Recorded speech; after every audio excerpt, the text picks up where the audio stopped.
Online marketing is all about connecting with your customers and giving them a reason to spend money with you over the competition. It's not easy, and that's where our next guest comes in. If you have a business online or you're just curious about how it all works, you've come to the right place. Joining us is Justin De Graaf, and he's the head of ads research and insights for Google.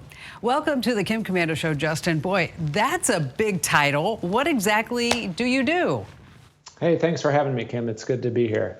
So my team at Google is responsible for learning more about what people need and helping our marketers and our advertising clients learn more about that. And so why do people go and do a Google search in the first place? Well, look, when I woke up this morning, I said, I need a cup of coffee. When my wife and I were looking for a car recently, we said, we need one with enough space for 2 car seats. People, when they come to Google, have needs they're trying to fulfill. And we're trying to understand what those needs are beyond just the obvious thing they type so that we can show up better for them and be more productive for their searches. And that's a practical use. But a video that I saw that you talked about 6 different states. Can you elaborate on that? Yeah, that's right. So when we did some research with a research partner of ours who has an opt-in set of panelists that are helping us do research. And what we learned when we spoke with those people is we learned, hey, when you come to google.com, what is it that you actually need? There's the practical thing you described, but we also learned that they're coming to be thrilled, to be impressed or be impressive, to be educated, to be reassured, to be helped, and to be surprised. And those help describe a little bit more of the emotional needs that are behind the things they type in. How can I use that information to my benefit? Great question. So here's the thing. People turn to Google because we help connect them to really relevant results. Marketers, when they show up more for a person's needs, they're going to drive more sales. And I'll give you an example that we saw. I was speaking with a woman in New Jersey. She was part of our opt-in research, and I was asking her about some of the queries she had done recently, one of which was looking for bouncy houses near her. She was a mom of 2.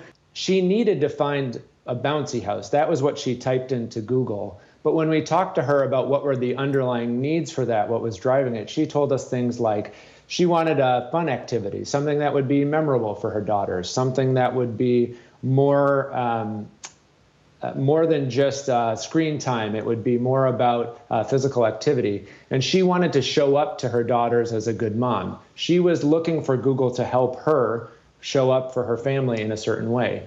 And when marketers do that, they're able to connect the dot to not just the thing that they're selling, but also solve the needs that they have. And we know, just like you or me, the needs we have are just a fundamental element of humanity. So working to learn those and appreciate them is a good way to build a partnership. Now let's say that I'm a small business owner and I want to use everything that you said to my advantage. What are some key strategies that I should implement? One of the key points my team and Google tries to make is that understanding those needs are the ways that you're going to drive growth. And that can show up in a bunch of different ways. So if you're going to be doing search advertising, for example, or any advertising, trying to listen more about what people might need in that moment is important. So I have another example from our opt-in research. We had someone whose search journey for an automobile started with this search, one of my favorites since joining Google. What car should I drive if I make $150K? Okay.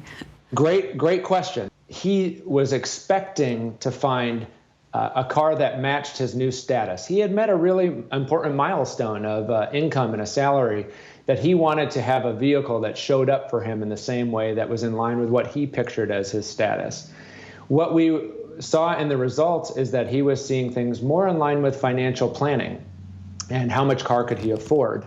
So a brand advertiser who sells cars that might be a good fit for someone looking for that impressive need state to be impressive might show up with the right content, might actually show up at all, and might refer them to a section of their website or a YouTube video that makes clear that they're going to help you arrive at that status you think you need in that moment. And so that was the impress me state. What is the thrill me state? Thrill Me is one of the most exciting ones, as described by the name. And this is something where we saw that searches were more open-ended. And so when people show up to Google with that, they're looking for us to give them something unexpected to help make a connection to something they wouldn't know about necessarily. And where advertisers, small businesses can use this is to really show, hey, we got you. We understand the keywords you're looking for, and we think we have something really unique for you that you may not have known about. Well, you know, Justin, this is all really fascinating stuff. Thank you so much for sharing your research with us and your time and coming on the Kim Komando Show, because we have a lot of small business listeners and viewers. And it's incredible just how much we can learn about people from the things that they're actually searching for. Hey, thanks for watching. Now, a few things. Don't forget to click the like button and also subscribe to our YouTube channel. And for more digital know-how, check out all these other great links.